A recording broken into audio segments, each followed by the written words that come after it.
नमस्कार, nishamadhulika.com में आपका स्वागत है। आज हम एप्पल का मुरब्बा बनाएंगे।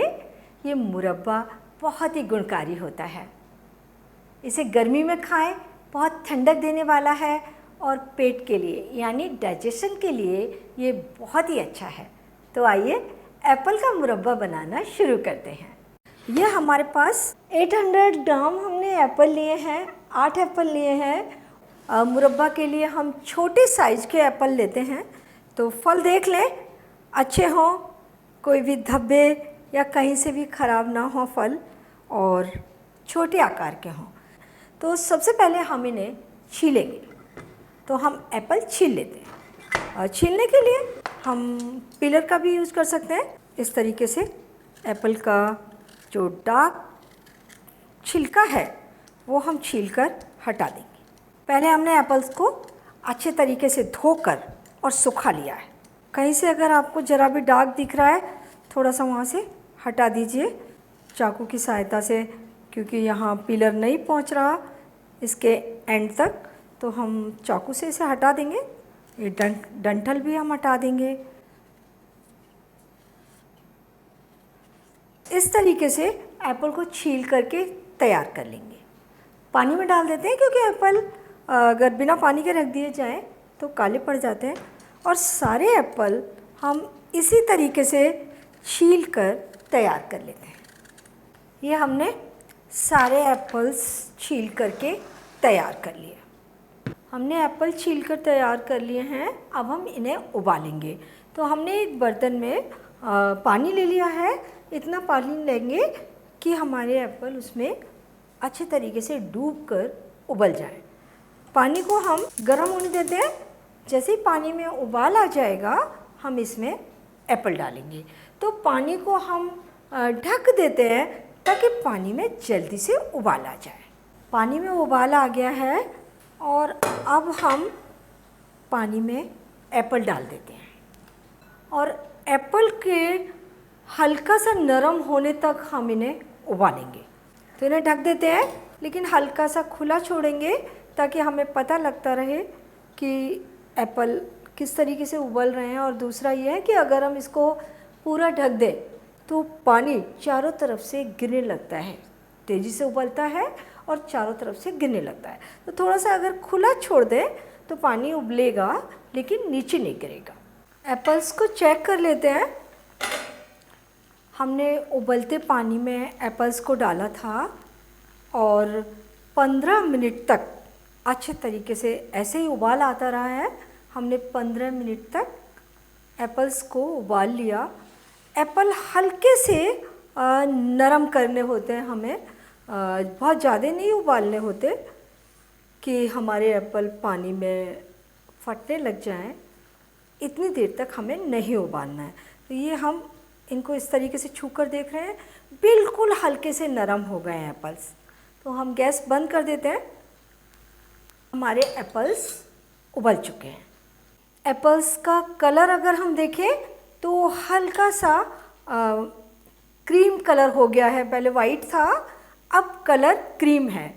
हमने गैस बंद कर दी और एप्पल्स को हम इस पानी में से निकाल लेते हैं। ऐसा करते हैं, ये बर्तन हम इस जाली स्टैंड के ऊपर रख देते हैं। वैसे हमें इसमें चाशनी बनानी है, तो लेकिन अभी पहले हम अपने एप्पल्स पानी में से निकाल लिए। एप्पल्स हमने पानी में से निकाल लिए। अब मुरब्बा बनाने के लिए हमें एप्पल्स के लिए चाशनी बनानी है। तो चाशनी भी हम इसी बर्तन में बना लेते हैं, लेकिन ये पानी बहुत ज़्यादा है, हमें पानी थोड़ा कम चाहिए। तो हम पानी को निकाल देते हैं और नाप कर ले लेंगे। हमने चाशनी के लिए 1 किलोग्राम चीनी ली है। 5 कप चीनी है। चीनी को हम बर्तन में डाल देते हैं और हम इसमें डालेंगे 3 कप पानी। तो पानी हम इसी में से ले लेते हैं जो हमने एप्पल्स को उबाल कर निकाला है, लेकिन हमें सिर्फ 3 कप पानी चाहिए। ये हमने 3 कप पानी ले लिया और पहले तो हम चीनी को घुलने तक चाशनी को पकाते हैं। तो हम इसे पकने देते हैं। चीनी पानी में घुल गई है। अब हम पानी में डालेंगे एप्पल चाशनी में। हमें इसके लिए ऐसा नहीं देखना है कि एक तार की चाशनी बनाए या 2 तार की चाशनी बनाए। अभी सिर्फ इतना करना है कि चीनी पानी में घुली होनी चाहिए। तो चीनी पानी में घुल गई है। अब हम ये उबाले हुए एप्पल चाशनी में डाल देंगे और अब हमें एप्पल्स को इस चाशनी के अंदर इतनी देर तक पकाना है कि चाशनी बिल्कुल शहद की तरह से गाढ़ी हो जाए, यानी कि 2 तार की चाशनी बन जाए। तो हम इसे उबलने देते हैं और बीच बीच में हर 5 मिनट में हम इसे चेक करते रहेंगे। इसे हम खुले ही पकाएंगे क्योंकि हमारा इस पर चेक रहना चाहिए। कुछ नहीं करना है ज़्यादा, बस कभी कभी हमें इसे चमचे से चला देना है। हम हर 5 मिनट में थोड़ा थोड़ा एप्पल्स को चला दे रहे थे और अभी हम चाशनी को चेक कर लेते हैं। तो थोड़ी सी चाशनी हम प्याली में डालें और ठंडी होने के बाद हम इसे उंगली से चिपका कर के देखेंगे। हमें 2 तार की चाशनी चाहिए। तो ये चाशनी में तार निकल रहा है, अच्छा सा तार आ रहा है चाशनी में, और इसी तरह की चाशनी चाहिए। देखिए काफ़ी लंबा तार जा रहा है। 2 तार का मतलब ऐसा नहीं है कि हमें 2 तार ही दिखाई दें, तार की लंबाई थोड़ी ज़्यादा हो जाती है। तो ये चाशनी हमारी अच्छी 2 तार की हो गई है। हम गैस बंद कर देते हैं और बर्तन को उतार करके हम जाली स्टैंड के ऊपर रख देते हैं ताकि ये जल्दी से ठंडा हो जाएगा। अभी हमने चाशनी को चेक कर लिया, अच्छा तार निकल रहा था चाशनी में से, गाढ़ी चाशनी बनकर तैयार है। एप्पल्स को हम इसी तरीके से चाशनी में डूबे ही रहने देंगे ताकि एप्पल्स के अंदर चाशनी अच्छे तरीके से एब्जॉर्ब हो जाए और एप्पल्स का कलर भी बदल जाएगा। इसके बाद हम और कल या 2 दिन बाद चाशनी को चेक करेंगे। अगर चाशनी गाढ़ी ही रहती है तो हमारा मुरब्बा बिल्कुल सही बना है।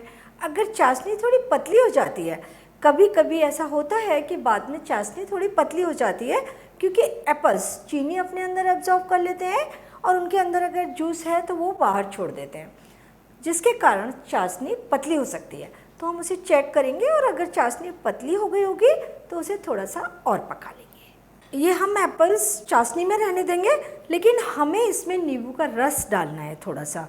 तो ये हम 2 नींबू का रस चाशनी में डालेंगे। नींबू का रस डालने से चाशनी में चीनी की क्रिस्टल नहीं बनते, चाशनी बिल्कुल पतली की पतली दिखाई देती है और दूसरा नींबू से इसका टेस्ट भी बहुत अच्छा हो जाता है। तो ये हम रस इसमें नींबू का निचोड़ कर डाल दें। ये हमने आधा छोटी चम्मच इलायची पाउडर लिया है, ये भी हम डाल देते हैं। इससे एप्पल मुरब्बा का स्वाद बहुत ज़्यादा बढ़ जाएगा। बहुत अच्छी महक आ रही है।